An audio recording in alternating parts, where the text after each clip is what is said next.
be back.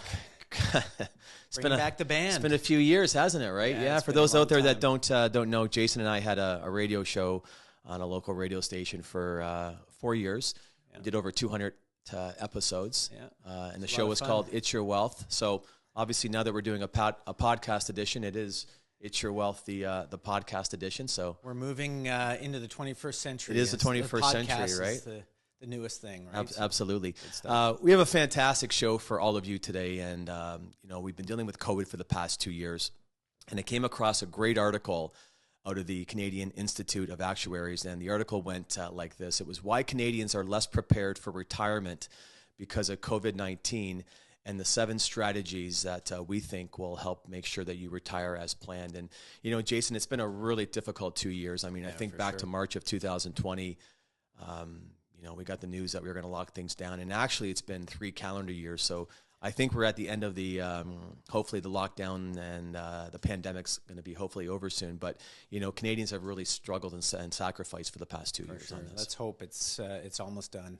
Absolutely. So I do want to talk about this article, Jason, from the Canadian Institute of Actuaries. And they found that as of 2020, March of 2020, things have fundamentally changed as to how Canadians are thinking about or preparing for retirement. So here's a few quick thoughts from their study.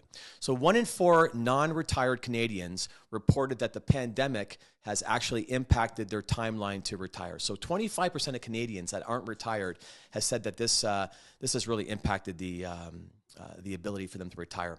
Of those reported in the survey, 69% said they or their spouses will work longer because of their income requirements.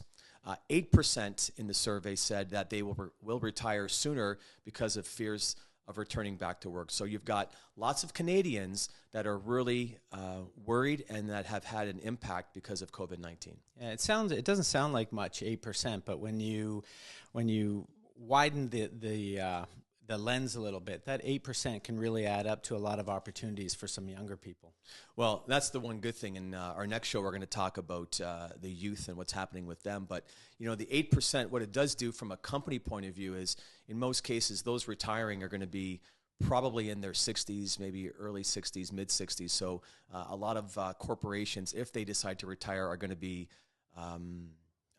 looking for new staff. To go on in the article, 7% of the article said that they're retiring sooner due to a job loss or layoff. So that's fairly scary. So people that maybe weren't planning on retiring are now actually looking at retiring because of a job layoff or a job loss. Yeah, it's scary out there, and as you said, hopefully things have turned the corner, but. Canadians are still worried about this. Absolutely. StatsCan does say that the average retirement age in Canada right now is 64 years old. And just to finish up on the survey, 14% said they expect to never retire. Can you imagine that? So of the survey, 14%. You're one of them, maybe. Wow. You know what? Freedom 100, right? If all goes well. But again, pretty scary stuff when people have probably taken a really difficult financial cost of this pandemic. And again, for 14% to say that they never expect to retire, that's staggering. 20% expect to retire between 65 and 69, and 40% of the survey, Jason, said they have no idea when they're gonna retire. Yeah, what's also worrisome, Dave, I think, is the study says nearly 50% of non-retired surveyed also do not think or know if they'll be able to live comfortably during retirement. And that's obviously the key, is you want to make sure that you can live comfortably, you're not going to outlive your money. And another crazy stat, almost 50% of Canadians do not even have a plan to retire. Yeah. And that's, was it Benjamin Franklin who said, if you fail to plan, you plan to fail? That's right. And the only way to succeed to get to retirement and to enjoy retirement is by planning. Well, it's amazing here that 50% don't have a plan, and it's pretty difficult to get somewhere, travel around the world without having a map. And I think, for us, obviously in our industry, the biggest thing is getting some good advice, getting in front of someone who can at least give you direction and some guidance when it comes to your financial future. Exactly. What's interesting is the article goes on, the outlook actually is a little bit better when you're talking about those that have already retired. So 84% of those that have already retired said they're living comfortably which is surprisingly high. I thought that was a little bit high. 27% said they're living modestly. 20% of the retired Canadians report having less than $25,000 in savings and investments. And 34% say that they have less than $100,000 in savings and investments. So I guess the question is when 84% say they're going to live comfortably, what does that really mean? What we typically find in our practice is that most retirees come in, the bar is really low. You know, they're working, they're making $50,000, $60,000, $80,000, $100,000, and they're quite happy and content to live on maybe $3,000 or $4,000 a month. 27% say they live modest. But yeah, again, you think about that. Only 20% of retired Canadians reported have less than $25,000 in savings. And I think at the end of the day, you don't want to go through your life, work your whole life, pay your bills your whole life, and then get into your retirement years, which are your golden years, and really be struggling and sacrificing in those 10, 15, 20 years. A couple quick points here in the survey I want to also talk about is, Jason, I call it the $1 million question. Is when people come in to see us right now, the $1 million question is, how much do I need? And the Canadian Institute of Actuaries says you will need, and these numbers are pretty staggering. So by age 65, the average Canadian would need about $900,000 in savings to achieve a retirement income of $50,000 with an annual inflation rate of 2% and returns of 3.5%. So it's pretty staggering when you're 50 years old. If you haven't started to plan, all of a sudden now you've got to come up with $900,000. Now, we do know that if you work your whole life, your Canada pension, your old age pension is going to be somewhere in the neighborhood of $2,000 a month, maybe $2,500 a month if you're fortunate. Canada pension right now is around $1,200 a month.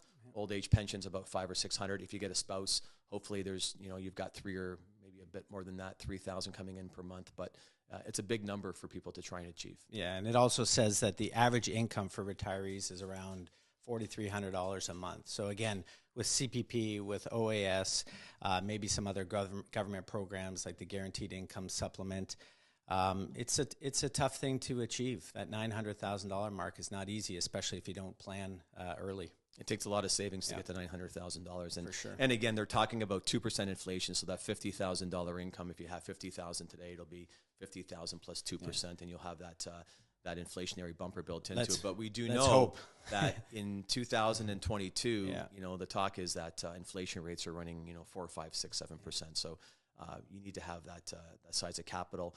I do want to get into now, Jason. We know kind of the doom and the gloom here, and we know that things are going to be difficult, but there is a sunset on the horizon for people. So I want to get into the 7 reasons and the 7 best ways that to plan for retirement so that you can retire on time, if not earlier. And number 1 is, find out what the lifestyle is you want. I mean, again, you might come to us and say, I want to travel around the world. Others may want to stay home. It's important that people know exactly where they want to go when they retire. Yeah, for sure. And that's where that $900,000 mark, most people will be able to live comfortably on that $4,000 a month. But others, like you said, if you're traveling across the world, or if you're, you want to golf down south for 6 months, then obviously you're going to need a little bit more to retire. Absolutely. Number 2 here on some of the best ways to retire early would be to create a budget that meets your lifestyle. And again, one of the things we always have our clients do when they come in and they say, hey, I'm ready to retire, the first piece of paper they take home is go create a budget. So we don't know, right? Do you need $3,000 a month? Do you need $4,000? Is it $5,000? Do you want to front load your retirement? Do you want to take maybe more money in the first 5 to 10 years while you're healthy and you can travel? Because really, if you have a health illness, if you have some health concerns in the future, are you able to get an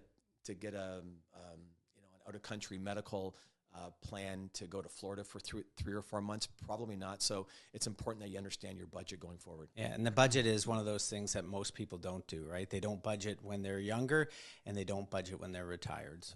That's right. Number 3 here in the best ways to retire on time, if not earlier, is to be honest with your current situation. So, and don't be afraid to be honest with whoever you're working with, whatever the advisor is helping you on. But again, if you come in and you've gone through a divorce, then that puts you in a certain position potentially financially.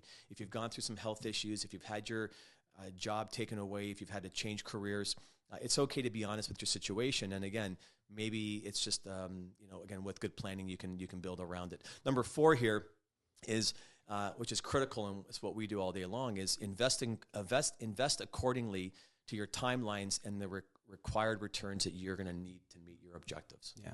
It's important to kind of get an idea of your life expectancy. When you talk about timelines, if you're retiring early at 60 and you expect to live to age 90, you've got a 30-year window that you have to budget for. Absolutely. Number 5 here on some of the best ways to retire on time, if not earlier, is to avoid big expensive wants. And, you know, I'll never forget it. I had a client come in a few years ago. He retired. He had a big severance package. The plan made sense. He had enough money to last a lifetime.